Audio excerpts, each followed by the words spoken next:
아멘.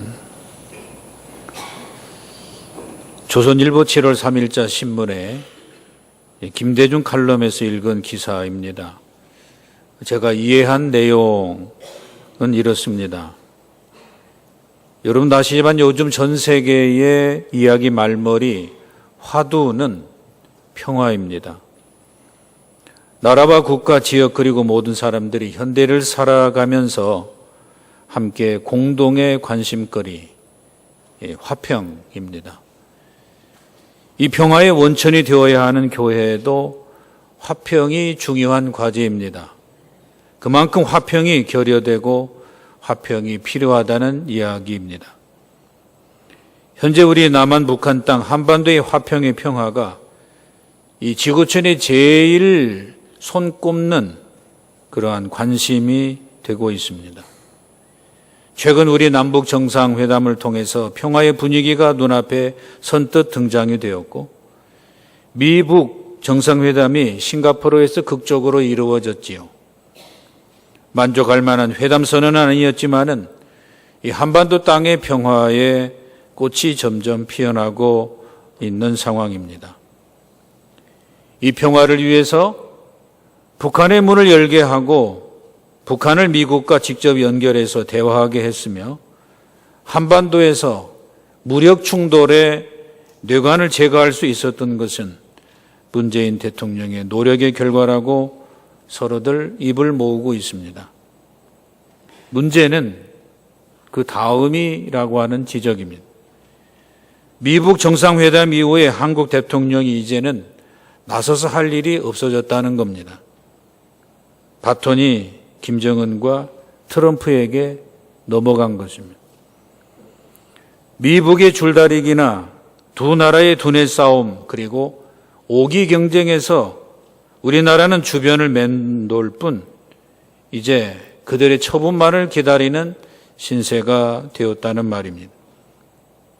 앞으로 평화의 협정을 맺고 주한미군이 철수되면 동북아 편짜기 구도가 새롭게 될 것이고, 미북이 한편이 되고 우리나라는 한반도 운전석에서 내몰리며 중국의 중심 대륙 세계에 한국이 편입이 되어서, 잘은 모르겠습니다만 중국의 조공이나 바치는 처지가 될지도 모른다는 것이 이 글쓴이의 염려입니다.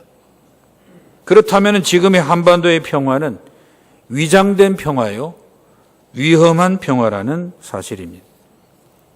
김대중 선생님의 칼럼 내용이 100%의 진단이라고는 볼 수는 없지만은 매우 명석한 분석이고 귀담아 들을 필요가 있습니다. 성도 여러분, 이상과 같이 평화에 대해서 논의되고 계속 이야기되는 우리들의 마음, 사람들의 마음 저변에 있는 어두운 부분이 있음을 볼 수가 있습니다. 그것은 평화를 허무는 갈등입니다.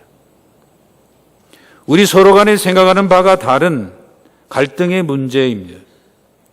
갈등이란 칡뿌리처럼 서로 얽혀있고 불화하고 다투며 서로 반대 입장에서 양보 않고 대립되는 그런 상황을 말합니다.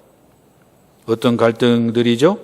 크게는 나라와 지역끼리 이념들이 달라서 일어나는 갈등이고, 종교, 문화, 교육, 인간의 집단에서 나타나는 어떤 이념 대립 갈등들이 인류 역사에 깊이 뿌리박혀 왔습니다.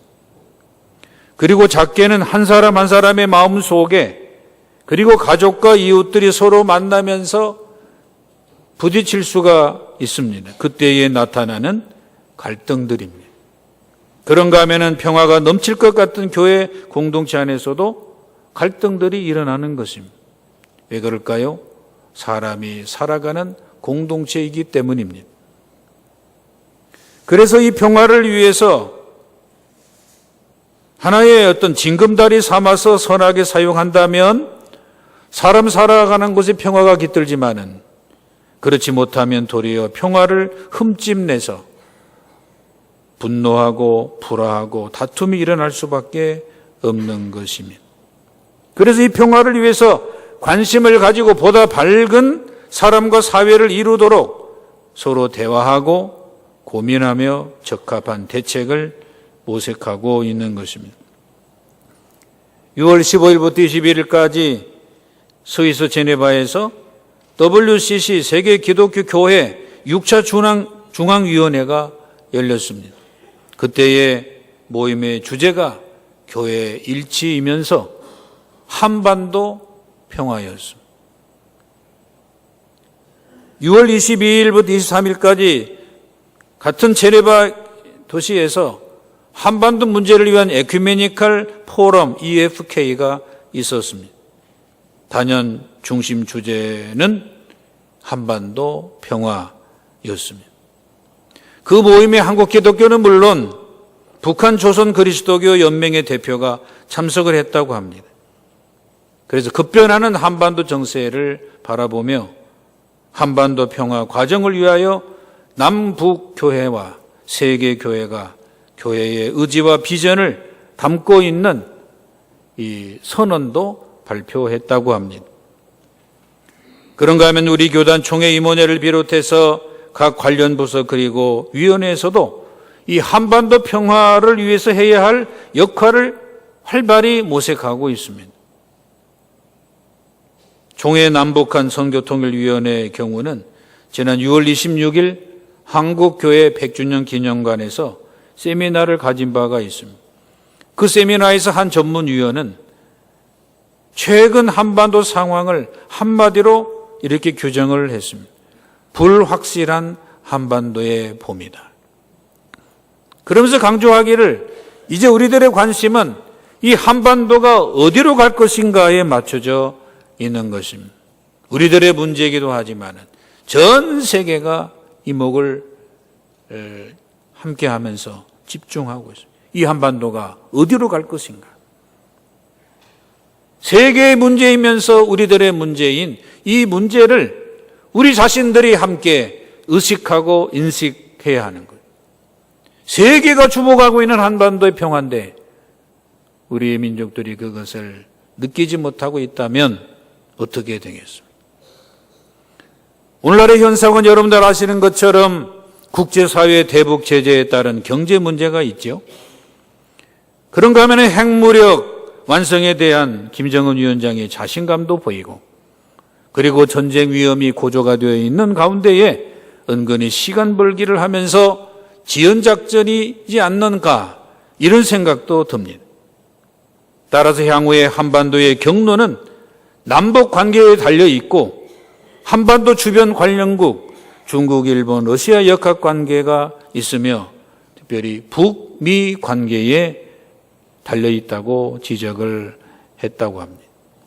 이러한 과정 속에서 한국 교회의 역할이 무엇이냐 하는 질문입니다. 교회만의 질문이겠습니까? 교회를 이루는 성도들의 우리들의 문제이기도 하는 것입니다. 이만큼 중요한 시대적인 과정에 우리들이 있는 것입니다. 여기에 발빠르게 접근하고 있는 기관이 우리 교단의 남성교회 전국연합회입니다. 지난 6월 25일 한국기독교연합회관에서 510회의 초창기도회를 가졌답니다. 거기에서 한반도 평화와 국가 지도자들을 위해서 집중 기도했습니다. 또한 올해 평양봉수교회 헌당된 지 10주년을 맞아서 남성교회는 앞으로 남북이 교류가 된다면 재개가 될 경우에 교회를 또다시 방문하고 보수 지원 등도 적극 추진해 나갈 계획이 있는 것입니다. 여전도의 전국연합회도 26, 7일 여전도 회관에서 모여 그동안 이루어왔던 23회 통일학교를 열고 평화 통일을 위해서 계속 준비하고 기도하는 그러한 마음들이 모여졌다고 합니다.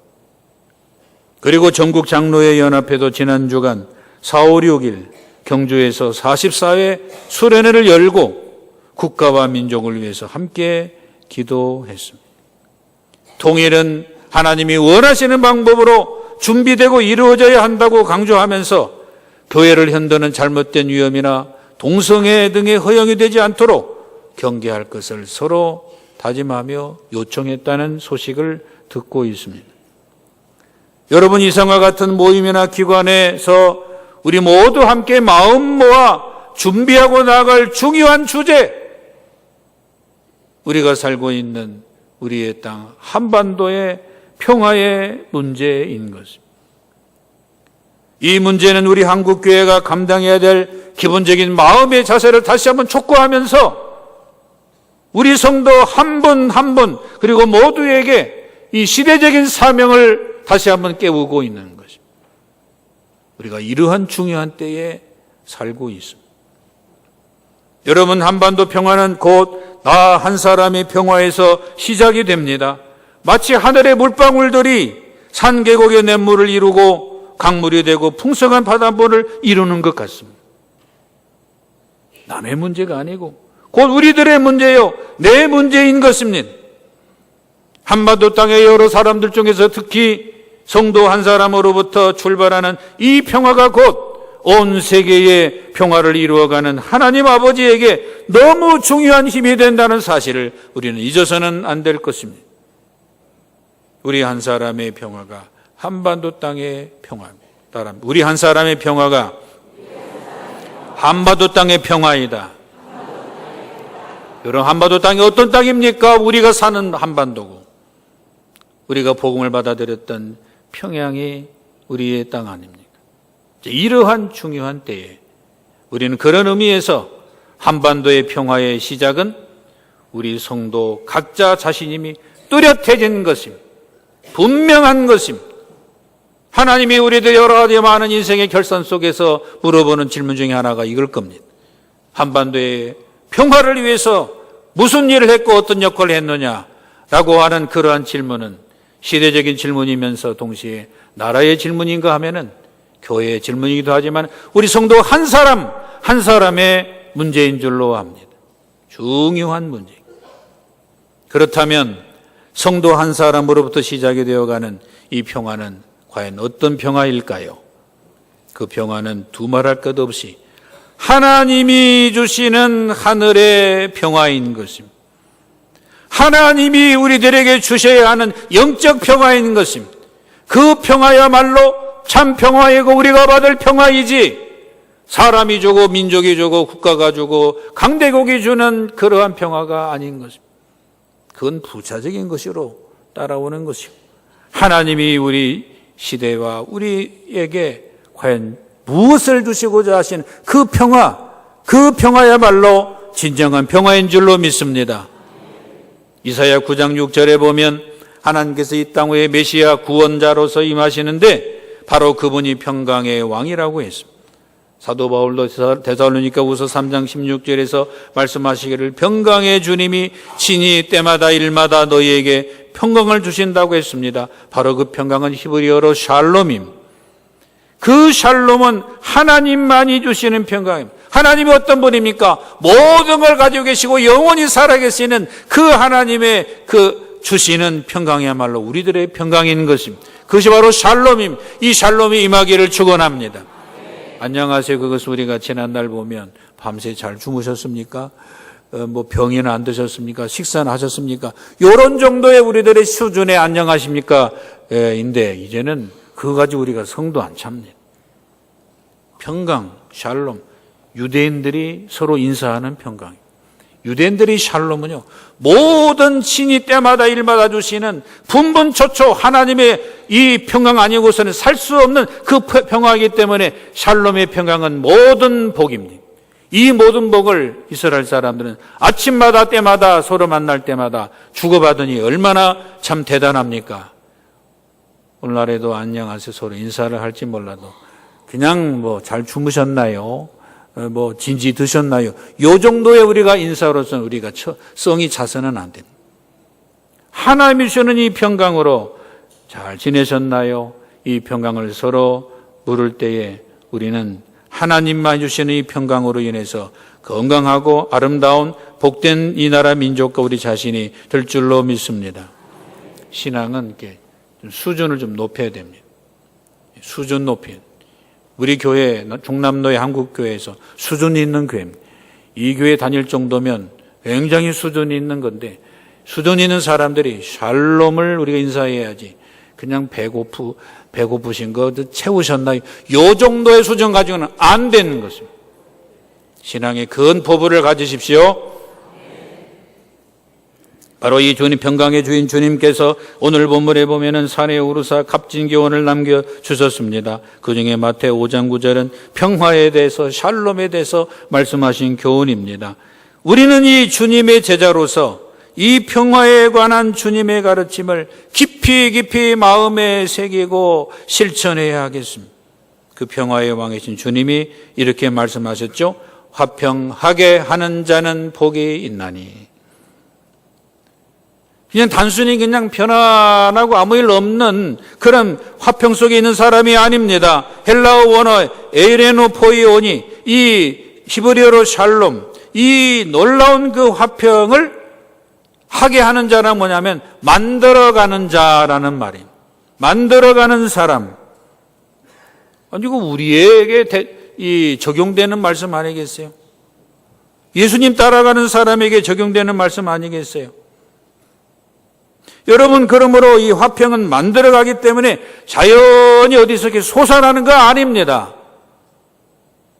그냥 우리가 앉아있으니까 자연 어디서 떨어지는 그러한 복이 아닙니다. 오늘 예배 드렸으니까 내일 모레 하나님이 자연히 나에게 주시겠지. 요런 그러한 화평의 복이 아닙니다. 이 화평을 위해서 하게 하는 자, 만들어가는 자라고 하는 말은 그 화평을 위해서 값진 대가를 치르고 실천할 때의 그 보상으로 주어지는 선물이 화평이라는 말입니다. 값진 대가를 치르는 것. 보세요. 예수님이 십자가에서 내 대신 죄값을 치르시는 속량의 은혜로 우리에게 주시는 구원과 영생과 화평을 가리킵니다. 십자가에서 값진 대가를 치르셨습니다. 자기의 생명을 쏟아주신, 죄값을 다 감당하시는 그러한 주님이 우리에게 주시는 평강. 마치 한 알의 밀알이 땅에 떨어져 썩은 대가를 치를 때에 뿌리 내리고 잎이 피고 꽃이 피고 열매를 맺는 그러한 것과도 같습니다. 화평, 평화, 샬롬이 바로 그런 말입니다. 그러므로 화평하다는 말은 자연 발생이 아니다.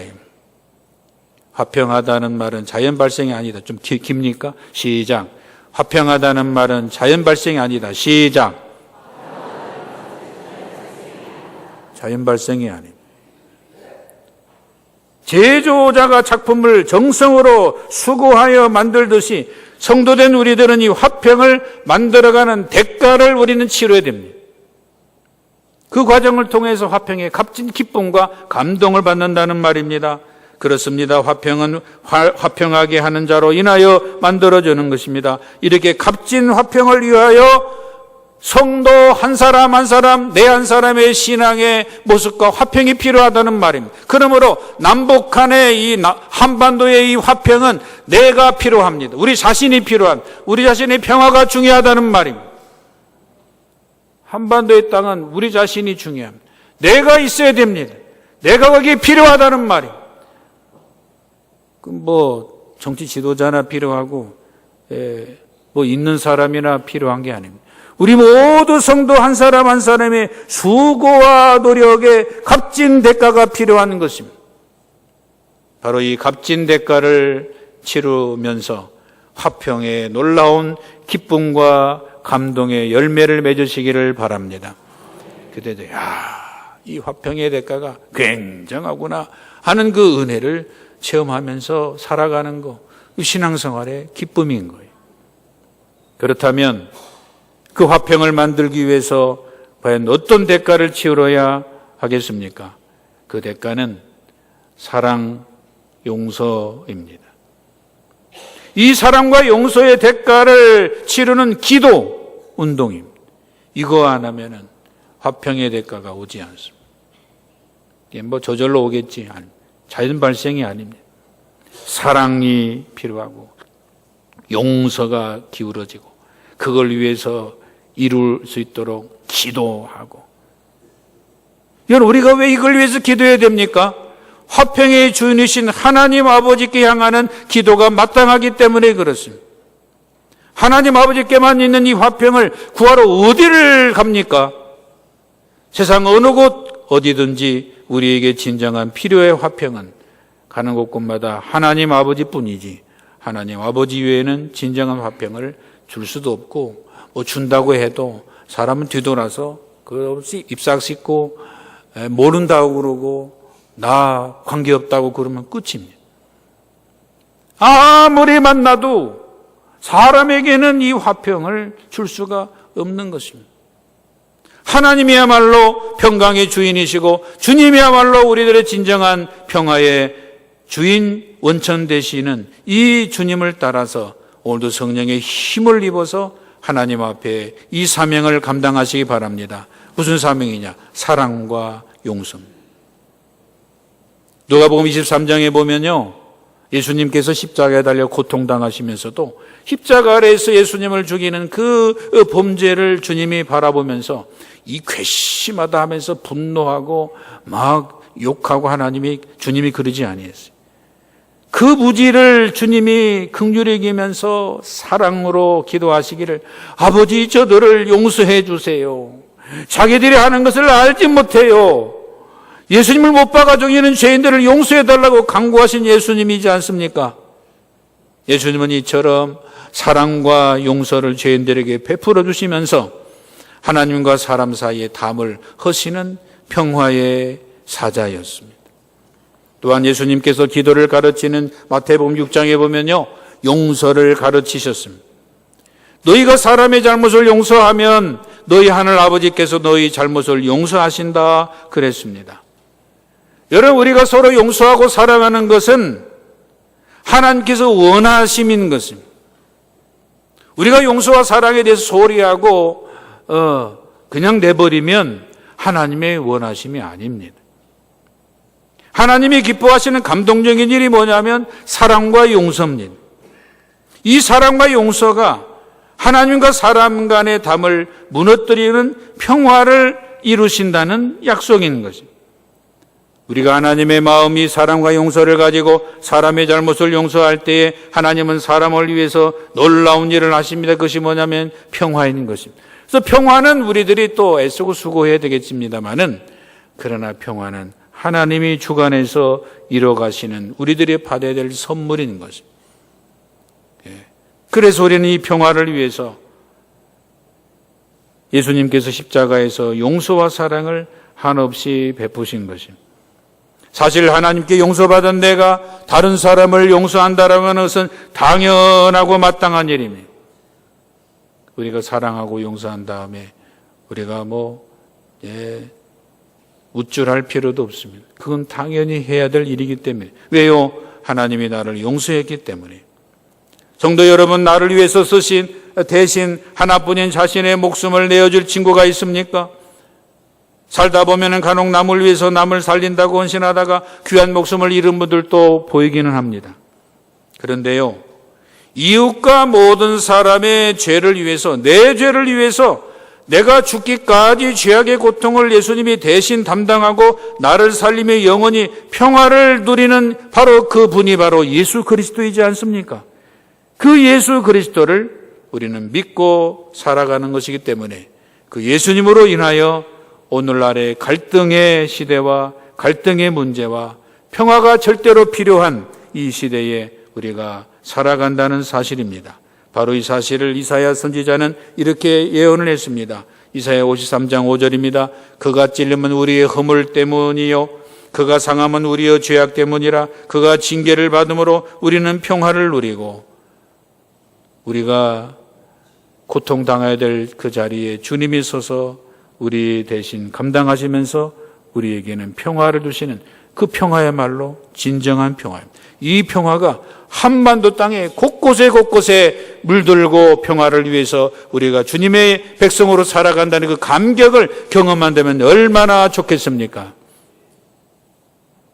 이처럼 여호와의 크신 사랑으로 이루신 평화를 이제 얼마만큼 계속 유지할 수 있느냐, 계속 보존할 수 있느냐, 그 의지와 실천이 중요한 것입니다. 평화를 끊임없이 지켜가지 못하게 하는 이유가 있습니다. 그것은 계속해서 세상이 우리를 향해서 악으로 공격해 들어옵니다.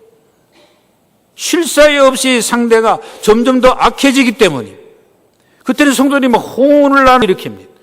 계속 평화의 길을 가야 될 것인지 이거 그만둬야 될 것인지 혼잡해지는 경우가 바로 이 악이 관영하고 계속해서 세상의 악으로 우리를 대항하기 때문에 그렇습니다.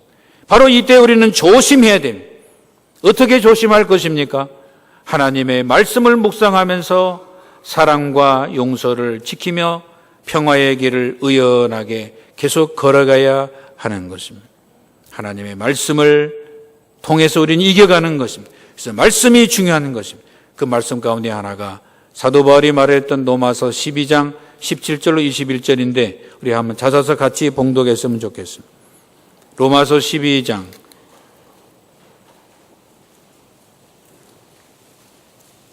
17절로 21절.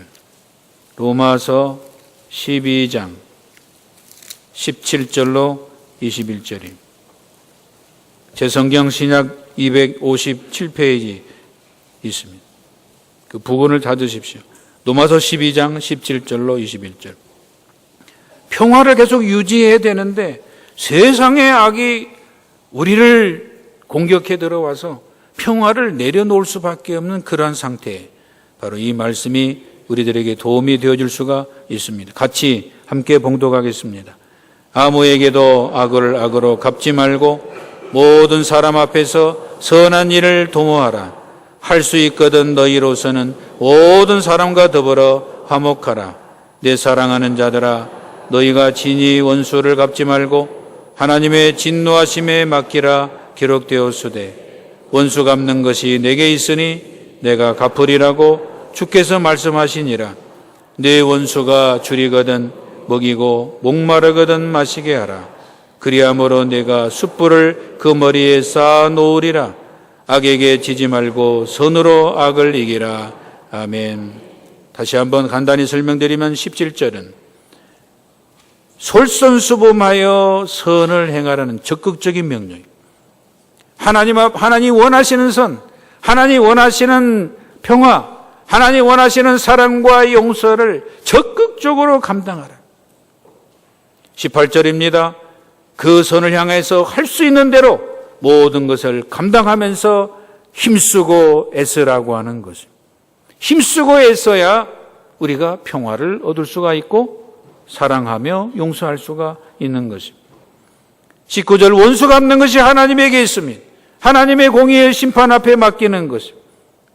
그 성도는 그러므로 그걸 맡기면서 우리는 화목하면서 평화하면서 살아야 되는 이유를 우리가 또다시 알게 되어지는 것. 20절 내 원수가 줄이거든 목마르거든 마시게 하라. 원수가 궁핍하고 어려울 때 그들에게 선행을 베푸고 은혜를 베풀라고 하는 것입니다. 내가 숯불을 쌓아놓으리나 숯불을 쌓는다라고 하는 것은 그들에게 사랑과 은혜를 베풀라고 하는 말로 의역할 수가 있습니다. 그렇게 될 때에 우리는 선한 일을 은혜를 베풀지 않는 것은 그것은 악에게 진다라고 하는 표현입니다. 악에게 진다. 악에게 지지 말라.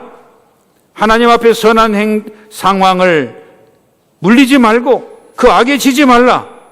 손으로 악을 이기라. 평화를 유지하라. 하나님 앞에 받은 사랑을 용서를 사람들에게 베풀면서 살아갈 때 그것은 곧 평화를 온전히 이루는 길이고 세상 악을 이기는 길이라고 말씀하는 것입니다.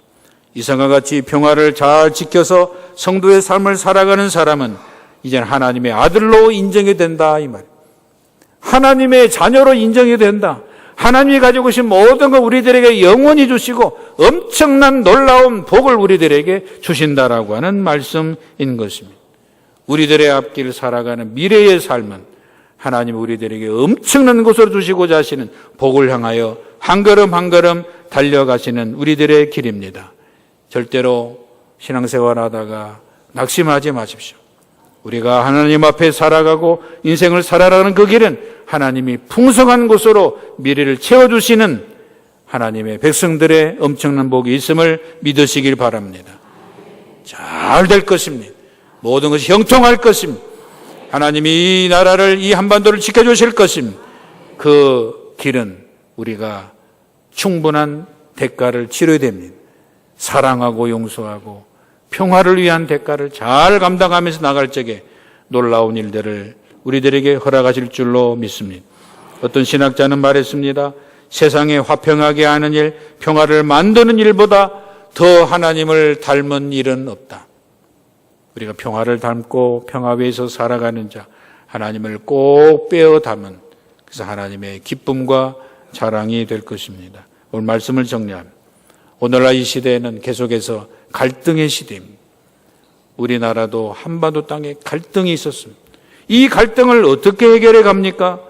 평화하게 하시는 여호와 하나님께서 이 화평의 모든 것을 주장할 것이니 우리가 해야 할 대가를 치르면서 하나님을 따라가십시다.